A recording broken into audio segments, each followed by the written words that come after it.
Hi guys, it's Connie again. How are you all doing? I am just enjoying these days while I can, these cooler days outside.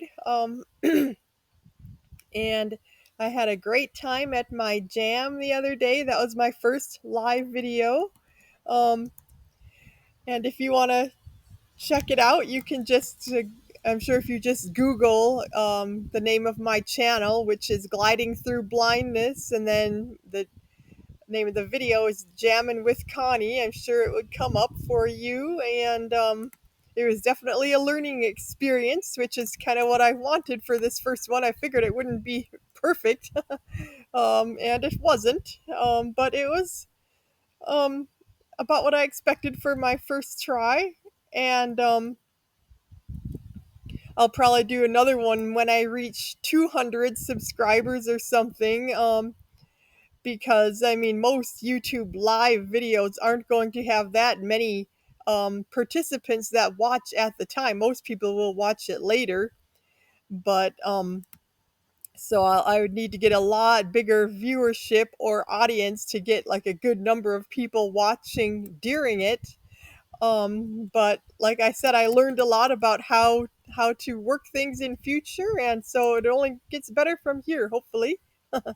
But I had fun playing the piano, and um, I had told everybody that they could click on the link ahead of time to get an email notification when the stream had begun, but it turns out that is only for if you're doing it on your PC and not on your phone. So that's one thing I learned. Um, oh, and I also did a video recently about the school fiasco that occurred when I was in sixth grade when there was a dispute between because I was right. We lived right on the border, so the states were having a dispute between where we should go to school. My sister and I. One school was 200 miles away from home, and the other was 400, and so we were in the news and everything at the time. And I've showed you some of those clips in the video from back in the day. So that was kind of interesting to go down memory lane, and it's just so neat that we have so much of our lives captured on cassette tape, which is now digitized thanks to my brother Reed, who is digitizing everything for us. And so I can show you things like that along the way. I wish more of it was on video, but of course back then they didn't have stuff like that. Um, anyway, so I was just thinking, wondering what I should record my next video about because I have so many ideas. It's hard to decide. But I've just been thinking lately about visiting my sister in the fall because, for one thing, I have free tickets. um, because I had to stay in the airport overnight and I missed my flight last year due to um, assistants not arriving on time, which was frustrating. Um, and so I really want to see her new place though, because she just moved a few months ago and is really loving it there and all that. So I was thinking have to use this before it expires. But I also kind of wanted to wait on. I just keep hoping I'll be a beta tester for Glide, and then I could take Glide with me. But I don't know about the timing of all that. So anyway, I was just thinking about all that and thought, well, I'll just do a video on airport tips and tricks that I've learned. Um, and so um, yeah, I'm glad that now I don't need to count on airport assistance anymore because that is not very reliable. And it's less than perfect. And just knowing that other options are available is just a real game changer. And I mean, they always want me to use a wheelchair because that's policy. And sometimes if I'm in a hurry or whatever, I'll just take it because it's easier than arguing with them about, well, actually, my legs work just fine. But especially like people with a guide dog, it's hard for them to acquiesce and use a wheelchair because then what do you do with the dog and everything? Some people just put their luggage on the chair. um, but I don't know why they have that policy. you would think they'd be more adaptable to different disabilities and not just kind of have the same for everybody. But often they're late too, or they don't come at all, so you just really can't count on the assistance. Often they don't speak the language very well. They aren't like native English speakers, which um, that can be harder for blind people because we can't see them motioning or pointing, and we can't point at things and gesture and stuff like that as easily. So, um, anyway, I always do have my cane out. So even though I may not be actively using it at the time, just so people know that I'm blind and it's easier to get somebody's attention to ask for help if you need anything. Um, and I try to be as organized as possible and prepare in advance as much as I can. Um, and like I try to keep know where things are and keep the what I'll need most or soonest more easily accessible or closer so I can find it easily when the time comes. I have a checklist, of course, because I write everything down and then I can refer back to it later. Make sure I didn't forget anything. And some people will even like email an IRA agent or call them a day ahead or whatever and have them look up a map to the airport where they know they're going to be ahead of time. And then the agent can put that in their IRA folder for easy access later. So, like, that agent the next day can pull that up quickly and help them navigate to where where what gate they might want to where they'll be at or whatever. I've never done that. Because usually I can just with I don't haven't even needed a map, but I haven't really used this at a very huge airport. But medium sized ones for sure, and usually they can just look at signage, which is easier now that I have my glasses for me to just look around and for them to see. I haven't actually been to an airport since I got my glasses, so I'm very eager to do that, and I can even find out a lot of information without even calling a service like Ira or Be My Eyes because they can just have the glasses tell me if if what they see and if they see any signs and what the gate number might be and stuff like that. Um, so that would be fun to experiment with. But yeah, so it's good to have things written out for yourself, so you don't have to depend on other people to like read your boarding passes and your schedule and stuff, which is it can change, but it's better to just have a rough idea of like when you'll be late, when you might have a layover, or when your next flight will leave, and then to keep an eye on the time, so you know about what to expect when. Because even if they say, "Yeah, we'll get you in time," and don't worry and all that, you just can't count on that. Um, and so like I put all that stuff on my braille display, which I keep in my carry-on or even carry over my shoulder. Um, and usually you're on the same airline for the entire trip. So, like, when you first get to the airport, you can have your driver, whether it's a Lyft driver or Uber or a person taking you, they can guide you inside, or you can even call Ira at that point or whatever and have them guide you via your phone camera or whatever, and tell them what airline you're using, like whether it's United or American or whatever, and they can guide you to that counter or that airline because that's where you'll need to check in and get your boarding passes and all that. And usually, all you have to tell the person at the counter is your name, and then they can look you up from there. So that makes it nice and easy. And have your ID ready because they'll need to look at that. And um,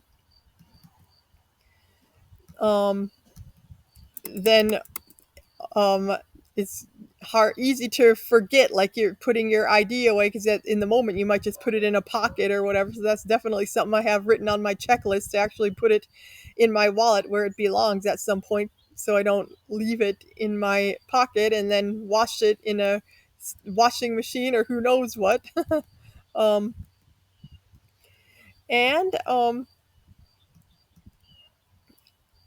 You also have to tell them if you're going to use assistance, even if you have noted it when you bought the ticket, you still have to remind everybody at every step along the way. Like when you board a plane, tell them when I get off, I'll need assistance. Then when you get off, you'll need to, when the plane stops, you might need to remind them.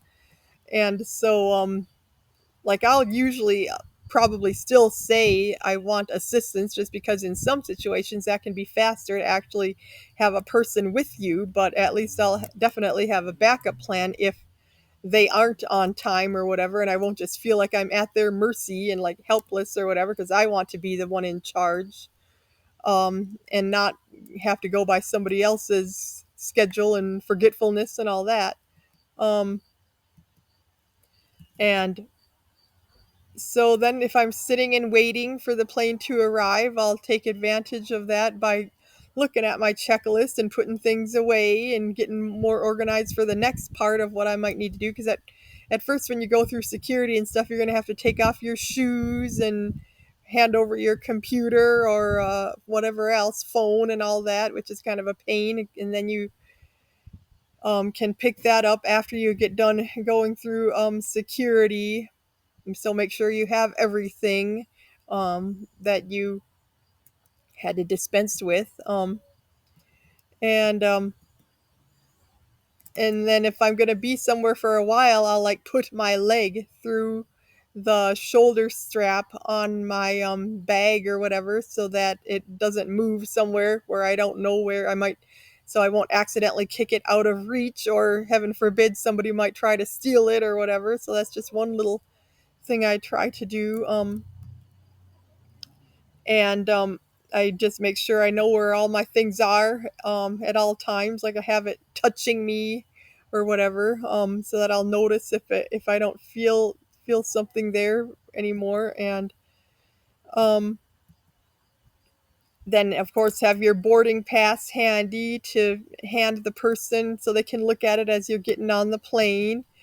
Um, and when they announce pre-boarding, if there's nobody there to help you, don't be afraid to ask people around you, like, which way do I go, or where is the line, or whatever, or call Ira or Be My Eyes or a service like that, and they can look through your glasses or phone camera or what have you. So I always have my phone around my neck, or if I may not need my phone per se. If I use my glasses instead, I would could have my phone like in a holster at my side or even in a pocket. But I think probably in a I have like a leather pouch that I can just drop my phone into really easily around my neck. So that's really handy when I need it. Um, And then I'd probably have my boarding pass in a nearby pocket or tucked under my arm or whatever, because in one hand I would have my cane, and then in the other I'd have my carry on. I usually, well, I get to that later, but if somebody is guiding me, I can just collapse my cane really quick and put it in my bag or even in a pocket for temporarily or whatever. Um, and then of course I'd have my purse or bag on my shoulder, and um, usually I try not to check luggage if it can be avoided, because that just adds another complication, like to have somebody help you find it afterward. So I try to just get away with only having a couple carry-ons, like my purse and then another little suitcase or whatever, or luggage. And but if I do have to check anything, like my brother usually doesn't have a choice because he usually has instruments and all that too. So he's really loaded down when he travels. I don't envy him in the least. So he has this security. I forget what it's called, TSA something, that really speeds up the process because since he is a frequent traveler, he gets to bypass the security rigmarole and stuff like that, which is cool. But anyway, if you do have to check luggage, make sure you know, like either what color it is or some identifying mark that will make it unique. Like you can tie a piece of ribbon around the handle or whatever, and so you can describe that to the person that's helping you find your luggage. Um, and Then another thing I have is a shoulder strap for my suitcase. I mean, I usually just pull it by the handle. It has wheels, of course, which I would definitely recommend. It just makes it so much easier if you can just roll it instead of having to lift it. Um, but I do have a shoulder strap on my case as well for times when I really need both hands, but still want to keep track of my suitcase. So, like if I'm stopping at a place to eat or something like that, I may need both hands to get out my money, or both hands to carry my food in one hand and either take somebody's arm or use my cane with the other, and finding a table and all that. So you just really don't can't keep track of your suitcase at the same time, but yet you kind of want to be connected to it so you don't lose it, and so you know where it is. So if you could connect some kind of a shoulder strap to your case for times like that, so that like, and then when you're eating or whatever, you can also like hook it through your leg and put your leg through it, I mean, and keep track of it that way. And Yeah, just know what you want in advance, and don't be afraid to ask. Of course, like don't wait for them to ask you if you need something to eat or drink. Like in the plane, I try to remember. Sometimes I forget, but I ask them like, "Where's the call button?" But then you still might forget later or whatever. Of course, if there's somebody sitting next to you, you can just ask them where it is, or you can raise your hand to hopefully get a stewardess's attention. Like if you need to use a restroom or whatever the case might be. And it's Try to remember what row you're in so you can count the seats. Or, of course, you can just ask somebody, what number is this or whatever. And um, so, yeah, that's about all I think. And don't forget to tell them no, too, if they want to do something that you're just not in agreement with. Like one time they wanted to put me in with all the kids. And I wanted somewhere quiet, and I didn't want them to treat me like one of the kids or whatever. So I just told them no, and like I wanted to charge up my equipment, so I asked them to be sure to help me find a place where I could do that. Or nowadays, like no matter where you sit, there's usually a place where you can plug in your stuff. Even on the plane, a lot of times there's outlets like right in front of you, underneath under the back of the next seat ahead of you. But it's always in a little different location, so sometimes it's just easier to ask the stewardess where that kind of stuff is if you want to charge your computer or your phone while you're on the flight. Um, and So yeah, if don't let them like take your boarding pass away from you and stuff like that. And like I said before, don't count on them to be there when you need them. Always have a backup plan. And so yeah, I believe that's all I can think of at the moment. But I'll let you know if I have any other tips that I might have forgotten about. I can always do a future video on this, because I actually would love to do videos when I'm actually on the plane and going there and all that, so you can kind of see that live. And oh, and afterward, you don't have to wait till everybody else is off the plane unless you want to, because often they want you to do that. But I never listen to that. I always just go because I don't want to sit there forever, especially if my next flight, I don't have much time between flights or whatever. And so you can always use Ira to help you know when it's your turn, or to find your, if you put something up above you. I usually try to make sure it's directly ahead, but of course things can get shuffled around on the plane. Um, but anyway, I hope somebody found this helpful, and please like and subscribe because if people comment and stuff on YouTube, it helps the logarithm to, um, I mean, the algorithm. What is it now? Anyway, to push it out to more people. So, yeah, I really appreciate you guys, and I'll see you next time. Bye for now.